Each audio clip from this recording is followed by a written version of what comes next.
Senator Van Hollen. Thank you, Madam Chairman. Madam Secretary, it's good to see you. Good to see you, too. And I was glad to see in your recent testimony that you reaffirmed your obligations to uphold the Constitution of the United States. And I understand you had an exchange with Senator Murphy on the Abrego Garcia case. And so I'm just going to put the question directly to you. Are you or DHS doing anything to comply with the 9-0 Supreme Court order to facilitate his return to the United States? Just yes or no. This administration is following all federal court orders. Madam Secretary, this is a simple question. question. It's the president's prerogative on conversations that happen Chair, with the president of El Salvador. I ask a simple question.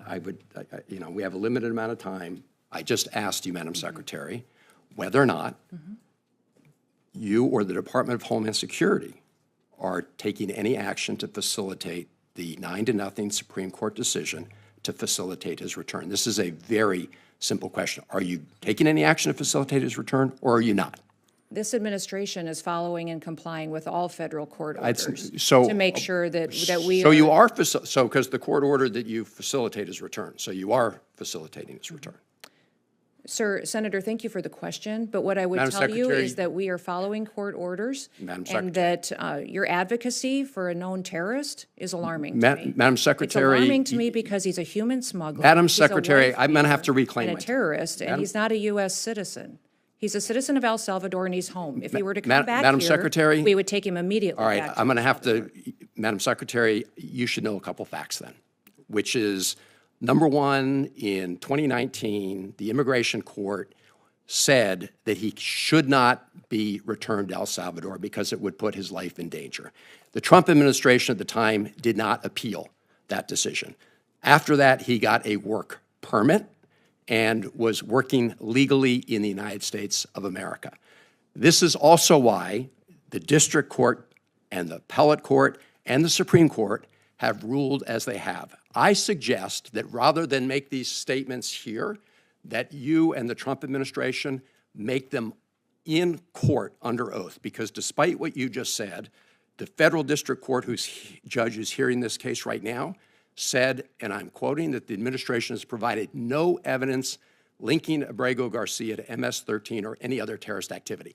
I'm not vouching for the man. I'm vouching for his due process rights. Yes, you are, sir. You've no, been vouching for Madam him. Secretary, with respect. respect. I would suggest that you defend and stand alongside the victims of illegal crime. This is political rhetoric. The citizens who live here and are United States Americans. I would suggest you advocate for them as hard Madam as you do Secretary, I know you're doing a political speech here. I'm I not, get it. sir. I'm asking questions of law. No, you're just spewing rhetoric. I truly believe this. I Well, you're truly believe spewing this rhetoric. as an Let American. me ask you this: Do you agree with Justice Scalia in the Supreme Court opinion in Reno v. Flores that, I'm quoting, "It is well established that the Fifth Amendment entitles aliens to due process of law in deportation proceedings." End of quote.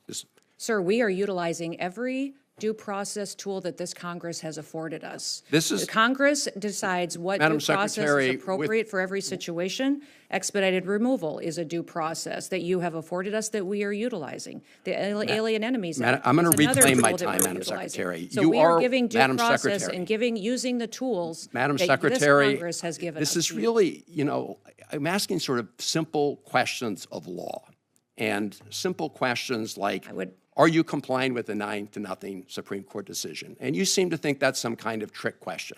Let me ask you this. You were down at CCOT in El Salvador, and you said, and that I'm quoting, "It is one of the tools in the toolkit that we will use."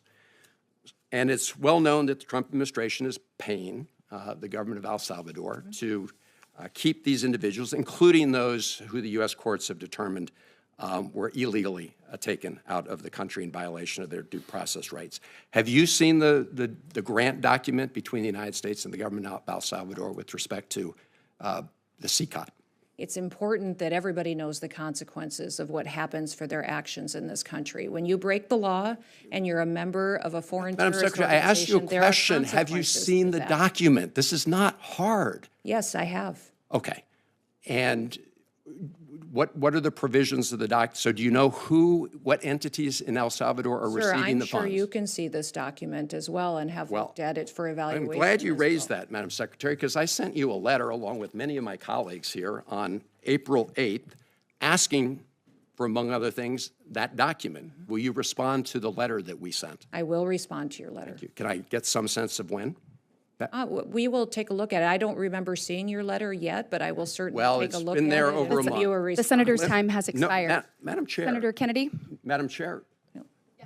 Madam Secretary. Secretary, I have some additional questions. No, sir, that's up to Fire you to manage that time. Senator Kennedy. Madam Well, Secretary. I need a little help from a chair that respects the members of the Madam committee. I'm sorry, Secretary. Mayor.